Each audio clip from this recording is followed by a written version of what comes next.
텀블러를 드시고 우리 함께 고백하십니다. 성광, 성광, 성광. 세 번 잡수시기 바랍니다.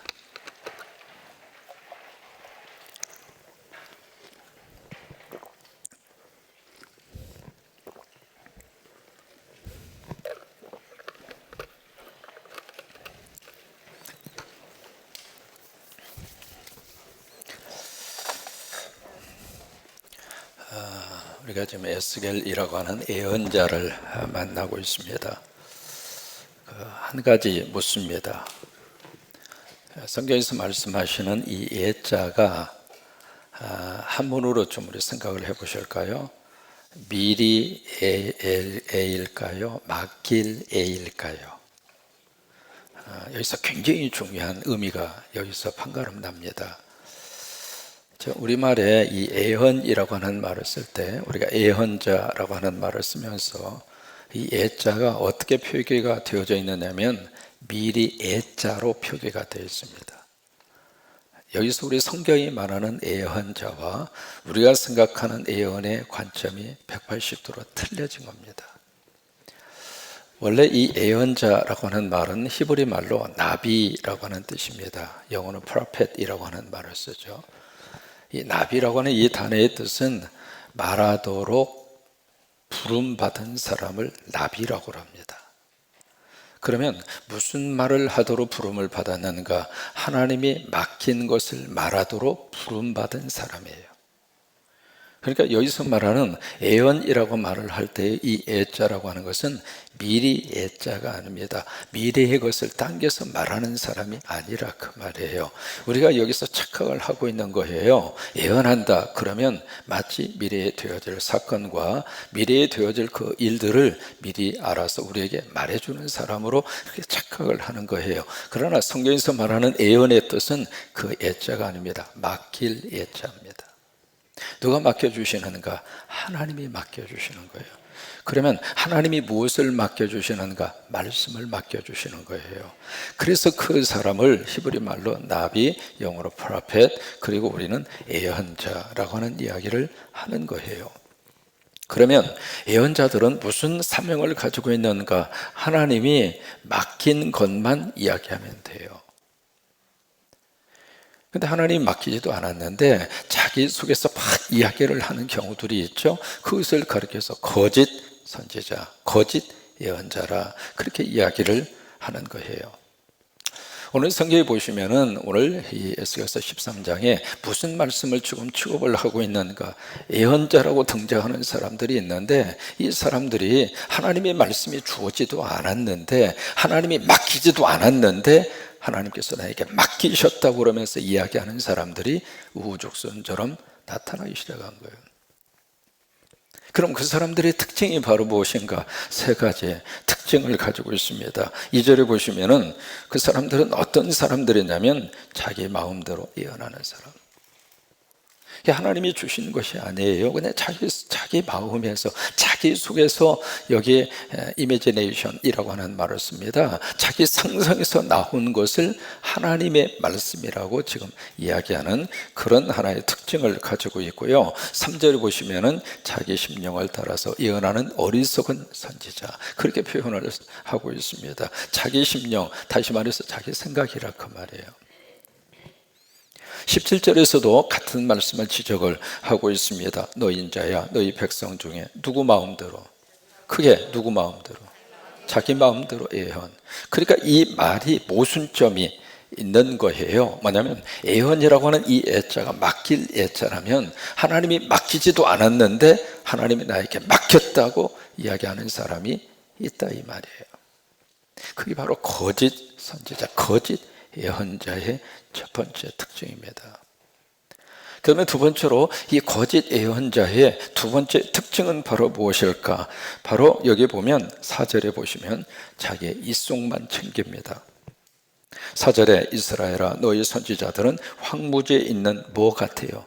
여우라. 이 여우라고 하는 이 짐승은 교활한 짐승, 그런 하나의 특징 특징을 가지고 있잖아요. 이 사막에서 황무지에서 남들이 다른 동물들이 이렇게 먹이로 이렇게 감춰놓은 것을 꼭 그것만 찾아가지고 막 뺏어 먹는, 그걸 여우라고 지금 표현을 하고 있거든요. 이 거짓 선지자, 예언자들의 특징은 오직 돈밖에 몰라요.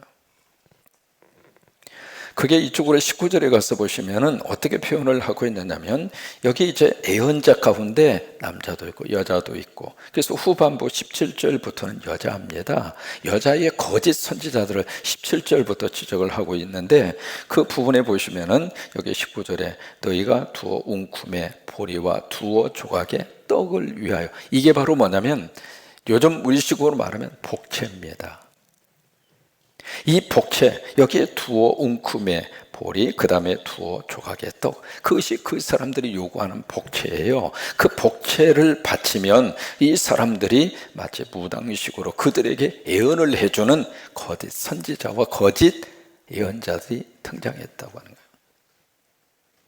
그러니까 이 사람들의 특징은 오직 바로 뭐냐면 그 사람들의 호주머니밖에는 관심이 없는 거예요. 어떻게 쓰든지 돈을 빼서 자기의 이속만 챙기려고 하는, 그것이 바로 거짓 선지자, 거짓 예언자들의 그런 하나의 특징입니다. 그 다음에 세 번째로, 이 거짓 선지자 예언자의 특징이 무엇인가? 겉과 속이 다릅니다. 10절 이하가 바로 그것을 이야기하고 있거든요. 여기 담벼락 쌓는 것이 나옵니다. 왜 담벼락 쌓는 것이 여기에 나올까? 여러분 앞에 8장에서 뭘 봤느냐면, 하나님이 에스겔의 머리를 팍 들어서 예루살렘으로 순간 이동을 시켰잖아요. 그러면서 담벼락에 구멍을 통해서 들어가라고 합니다. 그래서 담벼락에 구멍을 허물고 들어가서 보니까 거기에 장로 70명이 모여서 비밀스럽게 뭘 하고 있었느냐면, 거기에 가정스러운 거, 온갖 곤충들, 이스라엘의 우상들을 벽에다가 쫙 해놓고 거기서 비밀스럽게 우상 숭배를 하고 있는 거예요. 그런 것처럼 여기 담이라고 하는 단어가 나오는 것은 하나님이 싫어하는 거예요. 근데 이 담을 쌓아놓고 뭘 하는가? 거기다 회칠을 합니다. 우리식으로 말하면 페인트를 칠한다 그 말이에요. 그러니까 거짓 선지자들의 특징이 바로 뭐냐면 겉과 속이 달라요. 그러면서 마지막 절에 뭐라고 말씀을 하시고 있는가? 23절입니다. 같이 한번 23절은 같이 읽습니다. 너희가 다시는 허탄한 묵시를 보지 못하고 전복도 보지 못할지라. 내가 내 백성을 너희 손에서 건져내리니 내가 여호와인 줄을 너희가 알리라. 이게 마지막 결론입니다. 더 이상 너희들이 거짓된 그 선지자와 예언자 속에 들어가지 아니하도록 내가 거짓 선지자들을 칠 것이고, 그리고 내가 내 백성을 거기서 건져내리라. 여러분, 예언의 모든 말씀의 출발이 바로 1절입니다. 1절 말씀이 모든 선지자, 예언자들의 키포인트입니다. 여러분 1절을 한번 보세요. 뭐라고 말씀을 하시고 있는가? 크게 한번 고백하십니다. 1절 시작. 여호와의 말씀이 내게 임하여. 그것이 모든 선지자, 예언자의 출발입니다. The word of the Lord came to me. 하나님의 말씀이 나에게 임하셨다. 예언자, 선지자의 근거는 자신에게 있지 않습니다. 하나님에게 있는 겁니다. 그러니까 하나님이 주시는 말씀이 있으면 선포를 하는 것이고, 하나님이 말씀하지 않으면 침묵하는 겁니다.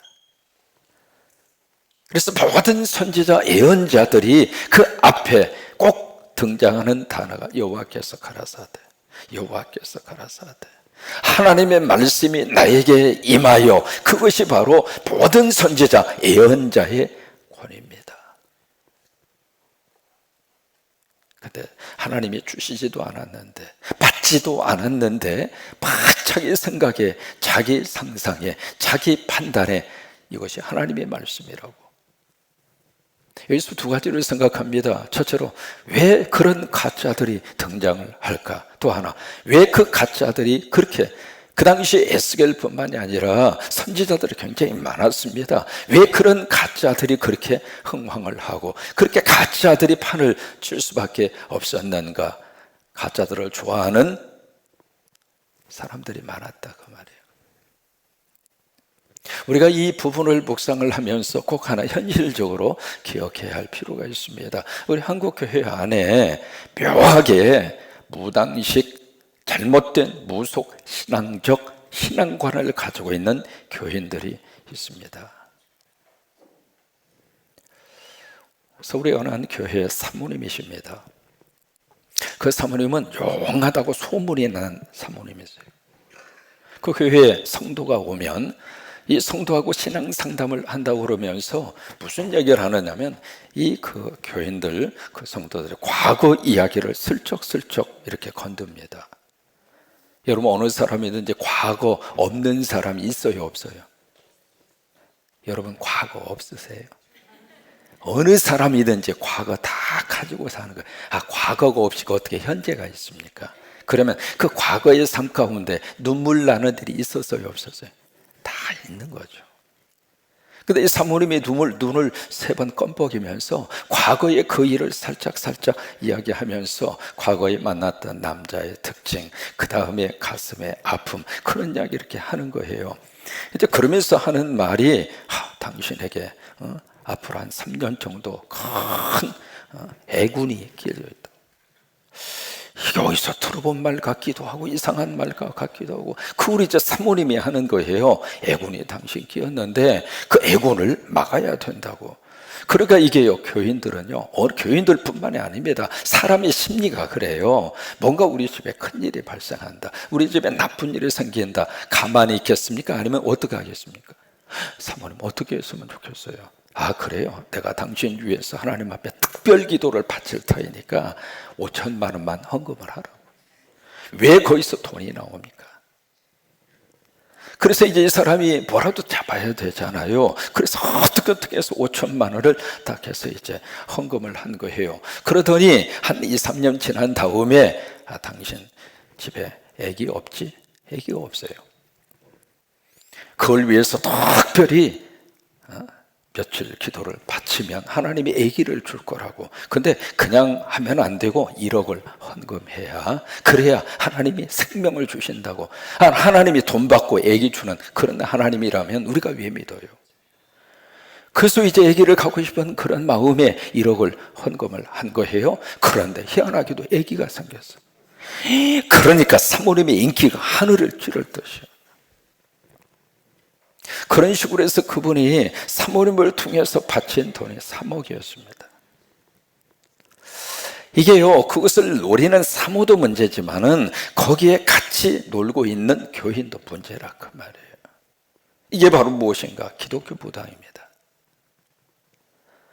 기독교식 무당이 지금 교회 안에 그렇게 해서 성도들을 갈취하는 그런 목사도 있고, 그런 전도사도 있고, 또 거기에 현혹돼서 넘어가는 교인도 있다 이 말이에요. 이게 밤 10시만 되면 머리가 아픈 분이 계세요. 희한하게도 그 시간만 되면 머리가 막 질끈질끈 아파서 밤에 잠을 못 자는 거예요. 그래서 이것을 어떻게 할까 그러다가 기독교 상담을 운영하는 목사님에게 전화를 합니다. 전화를 하니까 그 목사님이 하도 바쁘니까 옆에서 이렇게 일을 봐주는 전도사님이 딱 봤더니 첫 마디가 당신 가게에 흐르는 저주를 끊어야 된다고. 그러면서 저주를 끊을 수 있는 방법은 우리 목사님 만나서 상담을 받으시면 된다고. 그렇게 이분이 그래요? 그럼 상담료는 얼마 내면 됩니까? 그랬다니까 성령의 감동으로 그냥 하시라고. 그래서 이 집은이 가만히 생각하다가 그래도 한 10만 원 정도 드리면 되겠다 싶어서 이제 10만 원을 들고 간 거예요. 그러니까 그 비석격의 전도사가 딱 이렇게 봉투를 이렇게 보더니 아이고, 이 작은 액수 가지고 무슨 놈의 저주를 끊을 수 있느냐고. 여러분, 이게 정상적입니까? 아니면 비정상입니까? 판단하시기 바랍니다. 분별하시기 바랍니다. 그래서 이 전도사가 하는 말이 액수가 크면 클수록 가게의 저주가 빨리 끊어진다고.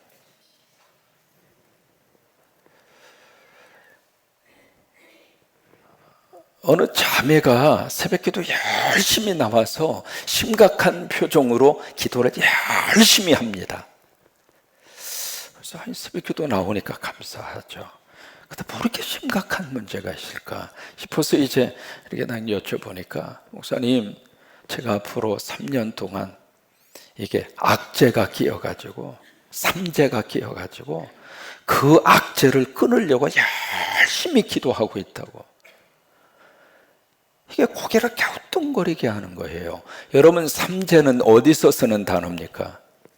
불교에서 쓰는 단어입니다. 12개 이렇게 나누어서 9년마다 3년에 걸쳐서 오는 애군, 그걸 불교에서 삼재라고 하는 말을 쓰잖아요. 불교에서 말하는 그 삼재라고 하는 용어를 가지고 새벽 기도를 하면서 누구에게 막아달라고 기도하고 있느냐면 하나님에게 막아달라고 기도하고 있는 겁니다. 여러분, 이게 지금 맞는 그림이에요? 틀린 그림이에요? 틀린다 이 말이에요. 이게 우리 성도들 속에 에스겔서 13장에 나오는 이 거짓 예언자 선지자들에게 넘어가기도 하고 거기에 현혹이 되기도 하는 그런 잘못된 가짜 예언자도 많을 뿐만이 아니라 그 예언자들이 말하고 있는 이 예자가 마치 미리 예자처럼, 당신은, 내가 당신의 미래를 내가 다 알고 있다, 나는 영험한 사람이다. 그것을 또 은사라고 하는 말로 표현을 합니다. 그래서 하나님이 나에게 특별한 은사를 주어서 내가 당신들의 미래를 내가 알아서 점쳐서 보여줄 수 있다. 오늘 여기 점술이라고 하는 말이 계속 나오잖아요. 과거나 지금이나 그런 사람들이 우리 주변 속에 많이 나타나고 있고 거기에 현혹이 돼서 넘어가는 사람이 많더라 이 말이에요. 여러분, 세 가지로 꼭 기억하시기 바랍니다. 이런 사람들은 하나님의 사람이 아닙니다. 첫 번째, 마치 자동 판매기에 동전을 넣으면 거기서 물건이 톡톡 떨어지는 것처럼 헌금을 바치면 예언할 수 있다는 사람은 다 하나님의 사람이 아닙니다. 언제 하나님이 우리 호주머니를 노렸습니까? 여러분, 그래요 안 그래요? 언제 하나님이 여러분들의 지갑을 노린 경우가 언제가 있습니까? 마치 복채처럼 얼마를 헌금을 하면 하나님이 당신에게 말씀을 주십니다. 예언을 주십니다. 그거 다 하나님의 사람이 아닙니다. 여러분, 그런 경우는 절대로 없어요. 하나님이 그걸 원하시지도 않고 하나님이 그걸 우리에게 요구하지도 않으세요. 그러니까 마치 자동 판매기처럼 그렇게 예언을 한답시고 접근하는 사람이 있으면은 그런 사람들은 모두가 다 거짓이고 가짜입니다. 두 번째로, 마치 나에게 저주가 임했는데 그 저주를 뭔가 이렇게 막아주고 그리고 그것을 오지 않도록 이렇게 저주가 삭감이 된다든지 그런 식으로 이야기하면서 당신이 나에게 돈을 바치면 그것을 끊어주겠다. 하나님의 사람이 아닙니다. 그 다음에 세 번째로, 안찰이라고 하는 말 들어보셨잖아요. 막 두들겨 패면서 귀신 몰아내야 된다고. 어떤 사람은 하도 얻어 터져가지고 돌아가셨어. 얼마나 두들겨 팼으면. 근데 또 그걸 두들겨 맞으면서 내 몸 안에 있는 나쁜 애군이 떠나가고 그리고 귀신이 떠나가고. 그건 성서적이지 않습니다. 여러분, 성경이 말하는 이 예언자들의 사명이 있어요. 물론 이 예언자들이 미래 이야기를 이야기해요. 안 하는 건 아닙니다. 에스겔을 통해서도 이야기하잖아요. 이게 지금 그 앞에 12장에 보시면은 속담이 나온 거예요. 무슨 속담이 나왔느냐면 이 예언의 말씀 더디 이루어진다. 날이 더디고 이 예언의 말씀은 이루어지지 않는다. 그게 속담이 될 정도로. 왜냐하면 이사야를 통해서 오바댜를 통해서 150년 전에 하나님이 이 백성들의 미래를 예언을 하셨어요. 근데 그게 안 이루어졌다 이 말이에요. 그러면서 하나님의 말씀 모두가 다 거짓이다.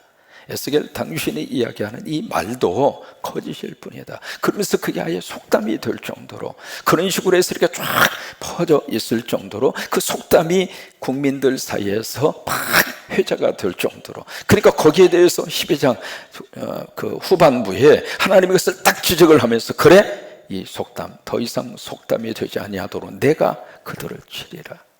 내가 말한 대로 응하리라. 내가 말한 대로 이루어지리라. 그게 후반부, 12장 후반부의 말씀이에요.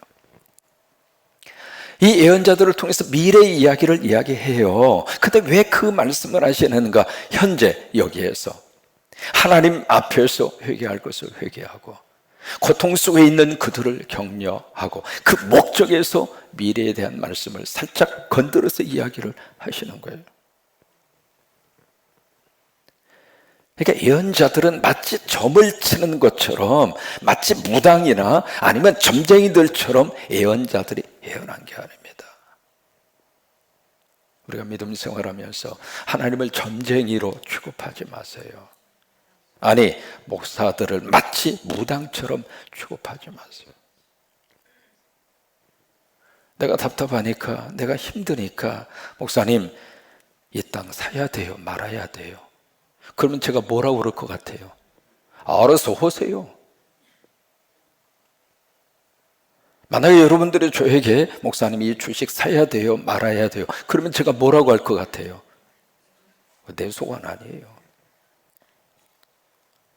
우리가 믿음 생활하면서 마치 여기에 13장에 나오는 이 거짓 선지자, 예언자들에게 뭔가 기대하고 복채를 들고 와서 여기 지금 이 사람들이 희한한 걸 손에 들고 여기 수건, 그 다음에 박수, 그런 게 나오거든요. 17절 이하의 말씀을 쭉 이렇게 보시면 그게 바로 뭐냐면 현재 부채도사들이 마치 부채를 들고 막 모션을 취하면서, 아니면 뭐 동전 가지고 뭐 던지면서, 아니면 심지어 쌀을 갖다가 팍 뿌리면서 뭐 그런 식으로 막 점을 보잖아요. 근데 그 당시에 사람도 똑같이 그렇게 점을 본 거예요. 그런 것처럼 마치 나의 미래와 아니면 내가 선택해야 할 길목에서 뭔가가 선택이 되어질 수 있도록 무당으로 아니면 점쟁이로 그렇게 생각하고 하나님을 의지하고 믿음 생활하는 것은 성서적이잖아요.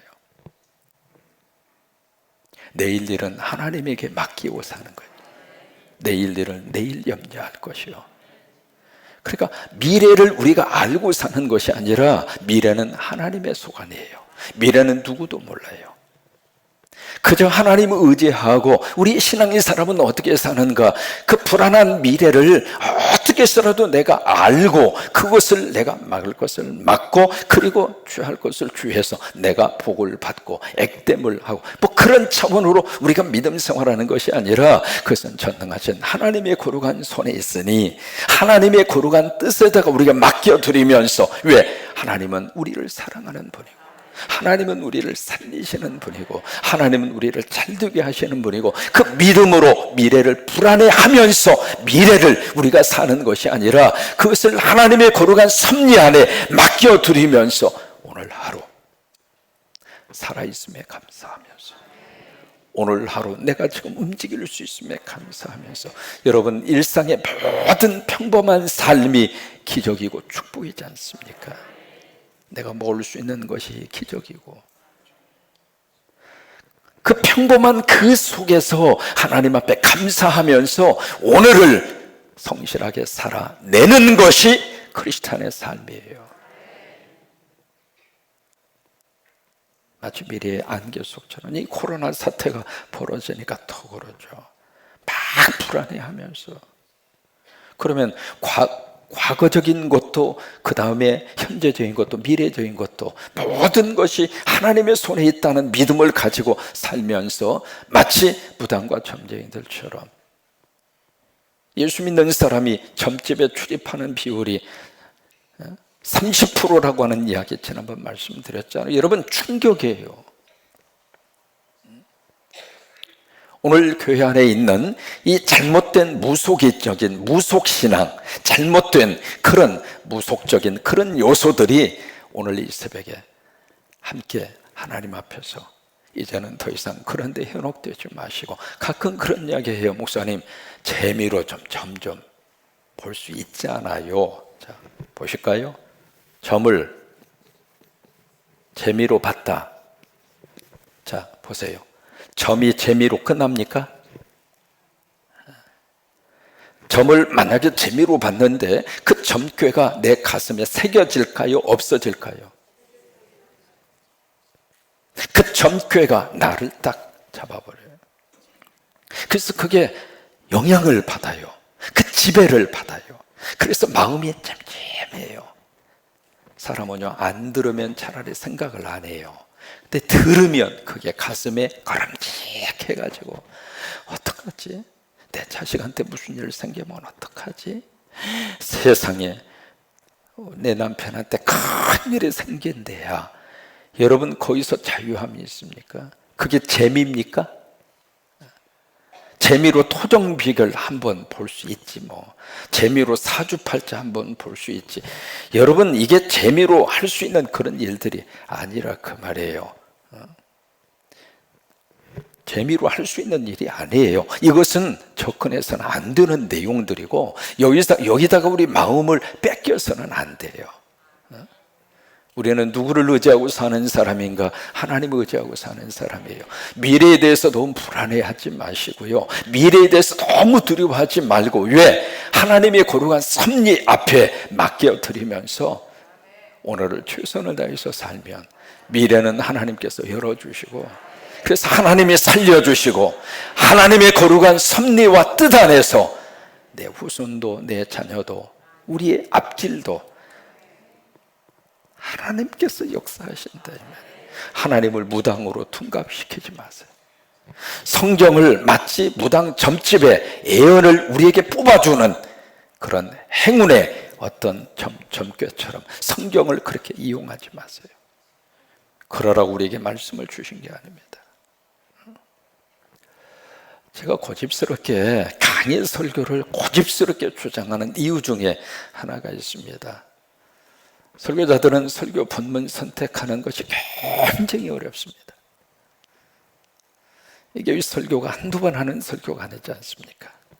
그때그때마다 설교자에게 유혹을 받는 게 있습니다. 그 유혹이 바로 뭔가 성도들이 좋아하는 성경 구절을 뽑아서 그쪽으로 설교 방향을 가고 싶은 유혹이 굉장히 많습니다. 강대상에서 딱 서보면 교인들이 좋아하는 설교, 싫어하는 설교 금방 합니다. 어떤 설교를 하면 교인들이 모여든다는 것도 합니다. 어떻게 하면 교인들이 헌금도 많이 바치고 헌신도 하고 충성한다고 하는 거 적어도 목회 이 정도 하면 벌써 감이 잡힙니다. 그 유혹에서 벗어나기가 굉장히 어렵습니다. 근데 이 강의 설교를 고집스럽게 주장을 하면서 내가 그걸 차단하고 싶은 거예요. 내가 좋아하는 성경 구절을 뽑아서 그것을 마치 하나님의 말씀으로 성도들에게 증거하는 그런 유혹을 좀 차단하고 싶어서. 강의 설교를 하면 내가 선택할 수 없잖아요. 주어진 본문대로 그대로 갈 수밖에 없잖아요. 그래서 강의 설교를 하고 싶고 강의 설교를 선호하는 이유 중에 하나가 그겁니다. 내가 말씀을 따라가야지. 말씀이 나를 따라오도록 해서는 안 되겠구나. 그 생각을 강하게 하기 때문에 그렇습니다. 정리합니다. 여러분 교회 안에 알게 모르게 들어와져 있는 잘못된 그런 믿음과 신앙관을 하나님께서 우리를 다 정리시켜 주셔서 여러분 불안한 마음 누구나 다 가질 수 있습니다. 그 자체가 나쁜 건 아닙니다. 그러나 그런 불안과 두려움의 요소를 아버지 집에 와서 아버지 앞에 통회하고 아버지 앞에 기도하고 아버지 앞에 막 이렇게 맡긴다고 해서 맡길 수 있는 일은 아닙니다. 그래도 그냥 맡겨드리면서 그래서 믿음으로 다시 일어서고 그래 내가 하나님 의지하고 어제도 살았고 하나님 의지하고 오늘도 살고 하나님 의지하고 내일도 살고 우리 자녀들 하나님 앞에 맡겨드리면서 하나님 내가 어떻게 할 수 없으니까 도와주세요. 하나님께서 책임져 주세요. 그렇게 하면서 우리가 하루하루 믿음으로 살아내는 그런 하나님의 귀한 사람들이 다 되시기를 주의 이름으로 축원합니다. 성공! 그래요! 누가 살리십니까? 그 하나님 흔들리지 마시고 점쟁이 무당에게 절대로 가지 마시고 복채 들고 누구에게 가지 마시고 예언기도 받으려고 누구에게 가지 마시고 예언기도고 뭐고 성서적이지 않아요. 그저 하나님의 말씀 의지하고 하나님 다 붙잡고 하나님이 여러분과 함께 하시고 성령이 여러분들의 앞길을 열어주시고 우리 자녀들도 내 가정도 내 남편도 내 아내도 하나님의 손에 있는 거죠. 눈 세 번 깜빡이는 목사에게 있는 것이 아니고 여러분 영적인 분별력을 가지고 그렇게 승리하는 여러분 모두가 되시기를 주의 이름으로 축원합니다.